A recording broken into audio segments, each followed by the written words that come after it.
want to grow your own forget-me-nots from seed, but you're not quite sure how to get started?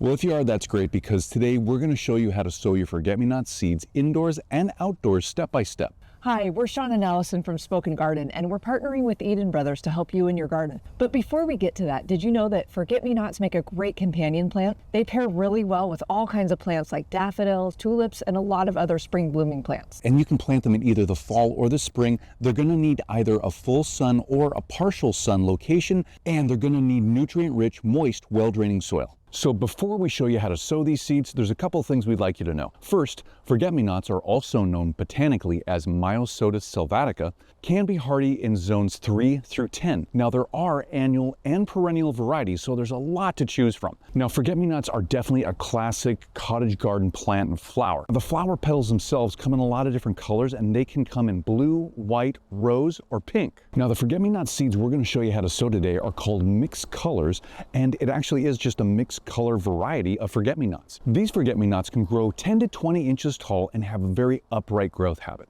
Now this is an heirloom variety seed, and it will flower from spring into early summer. Now it has high water needs, so make sure to keep that soil consistently moist. Most forget-me-nots will self-seed, so they will spread through your garden, so keep an eye out for that. Now most forget-me-nots are a great addition to your garden, especially for a shorter height and texture. And forget-me-nots are great for container gardens, shade gardens, cottage gardens, cut flowers, and along pathways. Now they're also poor soil tolerant and wet area tolerant. And lastly, they're great pollinator attractors for bees, hummingbirds, butterflies, and a lot of other pollinators in the spring.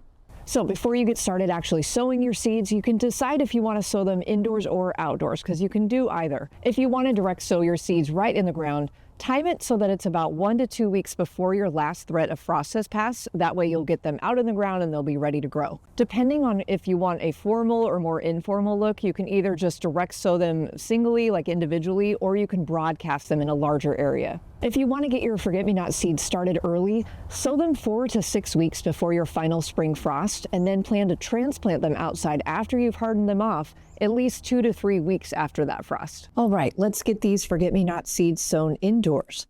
The first step is to get your soil ready for planting. We're using seed cell trays here, as you can see, and the soil is pre-moistened. The next step is to get ready for sowing, and it's helpful to use a tool like a seed dibber like we have here. Right now, we're using our Diby XL to make small indentations in each cell that are 1/8 of an inch deep. Next, carefully remove your seeds from the packet and drop 1 to 2 seeds per planting hole. Carefully cover the seeds with soil. And the last step is to gently moisten the top of the soil to start the germination process. Now, once your seedlings have grown enough to where they actually show 2 sets of true leaves, you can start to think about transplanting them out into your garden. But you do need to wait to transplant them out into your garden until the threat of frost has actually passed in your garden in the spring. Then also, after the threat of frost has passed, you can then harden them off. And you can start the hardening off process by bringing out the seedlings out into your garden in a full sun location for about an hour for the first 2 days or so. And then you can bring them out for longer periods of time, working through about 2 weeks where they're actually out almost all day long. And then the last couple days, keep them out overnight so they get fully hardened off and acclimatized to your garden. Now, after the threat of frost has passed and you've hardened your seedlings off, you can transplant them out into your garden. You can transplant them out into your garden beds, raised beds, or into a container like you see here. Now, the thing to remember is to match the soil level of your seedlings to the soil level of your container so they're not planted too deep or too shallow, so they're going to be anchored correctly and they'll grow nice and healthy. Now that we understand all that, we need to measure out and see where we're going to place these in this container. Forget-me-nots need to be spaced at least 6 to 12 inches apart. Doesn't matter if it's in a container or out in your garden. Now, to space these out, we're going to use our Hori Hori knife. It's got measurements already on here. You can use a ruler, you can use something else. Now, we're just going to pick a spot here to start with. We're going to measure out our 6 inches because we're going to go with the minimum measurement. And this is because we want to give just this small amount of space so we have larger stems for any cut flowers that we grow and harvest from this container. And let's go into the inside there. Yep, perfect. Perfect 6 inches all the way around. All right, let's get these transplanted.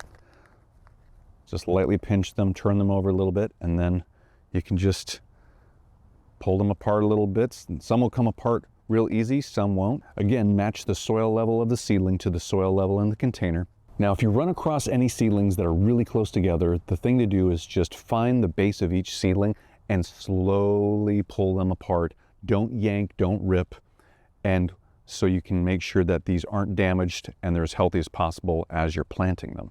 And the last thing to do is water these in.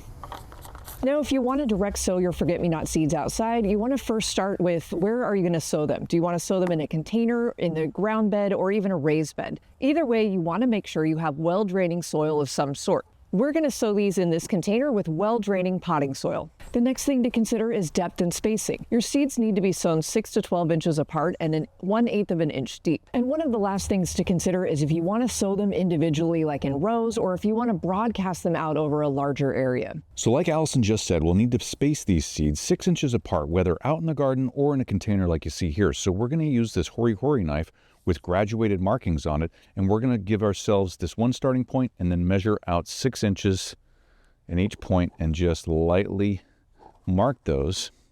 And then also each seed will need to be sown 1/8 inch deep, and we're going to use our favorite seed sowing tool right here, the Diby XL. We'll only press this down to the first ring right there on this. So let's just go to each one of our markings, and then we can just use the other end of the tool, or you can just use your fingers. And we'll grab just a few here and we'll just add 1 or 2 seeds to each hole. And then we'll just lightly cover each one of these small little planting holes in these seeds with some soil, but not too deep because these seeds do need light to germinate. Make sure to gently water these in so you don't displace any of those seeds you just planted, but soak the soil around each seed so it starts the germination process.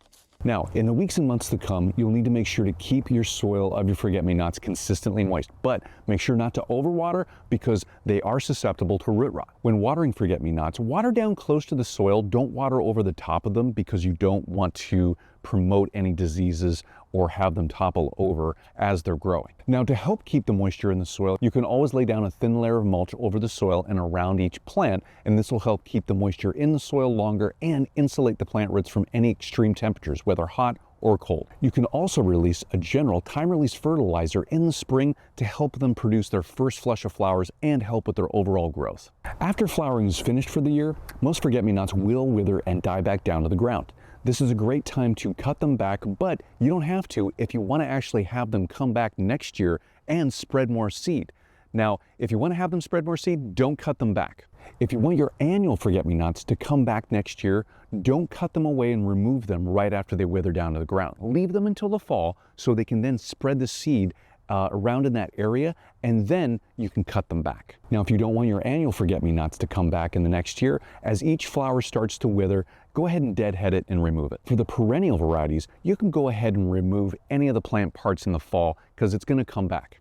Now, as far as pests go, make sure to watch out for aphids and any other locally known pests in your area. Definitely check with your extension agent if you're not sure so you can get on top and make sure you know what to look for. And you should know that forget-me-nots are susceptible to downy mildew, powdery mildew, leaf spot, and rust. So make sure not to overwater your plants at any one time. If you want to harvest cut flowers from your forget-me-nots, look for stems that are 12 to 20 inches long. Harvest flowers in the early morning when the plants are least stressed and the stems are strong. Place each cut flower into a bucket of cool water right after cutting it to help prolong its vase life. Cut flowers can generally last for 5 to 7 days. Now, if you need more flower growing, planting, or harvesting tips, you can always go to EdenBrothers.com and check out their planting guides. And we hope this video was really helpful for you in getting your own forget-me-not seeds sown. And from us at Spoken Garden and Eden Brothers, thank you for watching.